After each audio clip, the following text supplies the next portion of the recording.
let me start by not talking about what I came to talk about based on what I just heard. And let me also acknowledge the incredible wealth of information that you just heard from some enormously talented, experienced leaders in the state.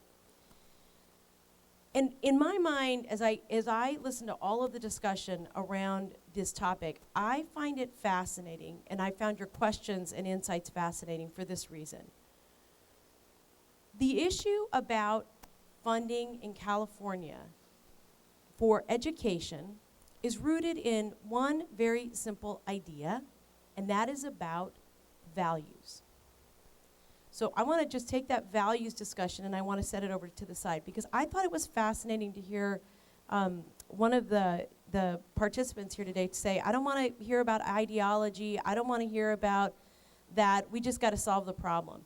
And in no environment have I ever seen that work, except when my dad was getting us ready to go somewhere and I was too little to protest, because he had the keys, we all had to get in the car, and he fed us and he clothed us. But for the most part, we were all independent individuals. And I want to start by asking this question.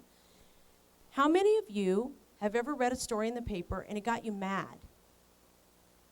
Okay, how many of you have ever heard someone speak that you were offended by? How many of you have ever been in a discussion with someone when the topic got you upset enough that your voices got elevated and you weren't related to the person? Not related to the person. Not related, okay. So here's my point. My point is that we design political systems and economic systems with the idea that people are rational and impassionate. And neither of those things are true, right? So let's just say that if we believe that budgets are supposed to be reflected, there are values, right? That our family budgets are our family values, our school budgets are our school values, our state budget is our state values. That's a reflection of our values. So that, from an intellectually honest perspective, let's put that off to the side. And then let's talk about California and the budget and the economy. And education. The way I think about this, and I have a 10-year-old at Horace Mann Elementary School, and was a little bit late today because I actually learned how to sew to help make costumes for it. God, who ever thought that would happen? My husband videotaped it to send it to my mother. Anyway, but when you think about education, it is not a linear problem. Like, we are not looking at one thread. We're looking at a ball of wool that has been woven and pulled apart and refixed and restuck, and when it broke, tied together and then put back into a ball. So when you are looking at fixing that problem, it is not the same as taking one strand and trying to create something. You have to undo that big ball, and that is filled with ideology, values, opinions, ideas, and in our governmental system, we do try to impose our values and wishes on others, which is when we vote 50% plus one, that's exactly what we're doing, right? We're trying to say, you know, look, I'm voting this way because of something I believe. And I just want to say, when you vote for a presidential candidate, or any candidate actually, you may not know this, but 80% of the reason that you vote is based on whether or not you like the person, not what you think about their values. And I want to give you an example. John, I'm not picking on any one party because I'm kind of get a chance to pick on both or all. But when people were interviewed about why they voted for President Bush, one of the number one reasons people voted for him was because they felt like they could have a beer with him. My point is that some of how we get to know and that what we believe in is based on how we feel. So, what does that mean in terms of how we make change? Because the bottom line is, we know the system's broken. You've got really smarty pantses behind me who can tell you the best way to fix it economically. I'm going to talk about the politics, because I'm a smarty pants in a different way. So if you look at how people vote, we did a project, the working partnerships with an organization called American Environics, and we looked at voter opinions. And here's what we found. 15% of the people will never vote for any tax ever in their life, not if their lives depended on it. And for that 15% of the voting population, they are angry, they don't believe in government, they don't like their jobs, they don't like their neighbors, they don't like to breathe, they don't like much, right? They're an angry group of people, and I could tell you the demographics, but that I'll save for a later day. Then there's another 15%, 10 or 15, usually it hovers between there, who are a group of people who vote for every tax, they're yes on every ballot, they volunteer, they give blood, they're the Pollyanna, annoying, some of you are in here, people who believe in government and who want to contribute to it. And that's about between 10 and 15%. And then there are a whole bunch of different groups that I could break down, but let me just talk about the important one as it relates to change and how we're going to change the system. And that is, they're a big group in the middle. And it ranges between 18 and 30% of people who listen, learn about topics, who are very disinterested in politics.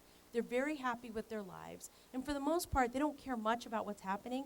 And they are looking at valid information, and based on what they think and how they feel and where they are in their lives is how they vote on all of these initiatives. So for example, the one that Lenny talked about that had Proposition 23, that was the fees one? Or no, that was the bet. What was the proposition on increasing the fee? Thank you. 26. God, and I ran an election on that. I did better when we did the election. But on that Proposition 26, you had people who genuinely don't want to kill government or starve it, who voted yes for that, right? Now, they're in the middle. They're getting information. They're not terribly unhappy with their lives. Now, when we did this polling, when we began this polling project about 8 years ago, that range in the middle tended to be about 30%. As the economy got tighter and tougher, that range of people in the middle moved to 15%. That other 15% moved to the right. They moved closer to the angry people. Now, why am I telling you all this? Because if, in fact, we're going to make change to the educational system in this state, it is complex and it is messy, and we're going to have to do it piece by piece. And we cannot ignore that we are in a political environment. What does that political environment look like? It looks like term limits, where you have elected officials who are at the state legislature for like an hour, and they're taking very important votes and making decisions on all kinds of important things. Why is the prison system as strong as it is? Is it really solely the prison guards union? I could say in part, but you know what the real reason is? We have a lot of people in this state who list crime as a top issue. And by the way, in a lot of our poorer communities where we're trying to fight for that money to go into education, they have a big problem. What is it? It's crime.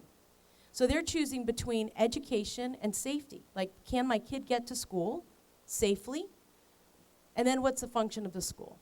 How is it functioning? So all that is to say the following, that we have to take a very enlightened and educated approach to making change that recognizes that there's a whole bunch that needs to be fixed on the governance side, which I think is a lot of the work that California is doing, and a whole bunch that needs to be done, and Phil and others, and Lenny on the content of what those changes are, recognizing that we have to make sure that we as a community understand what our values are, because some of the changes that are being moved are not changes that we're all going to appreciate or want 100%, but we've got to figure out how to do them. And let me just give you the biggest example. One I think is a huge problem, and that's term limits. And and again, it's cliche in this state to say, oh my gosh, the state legislature, they're a hot mess.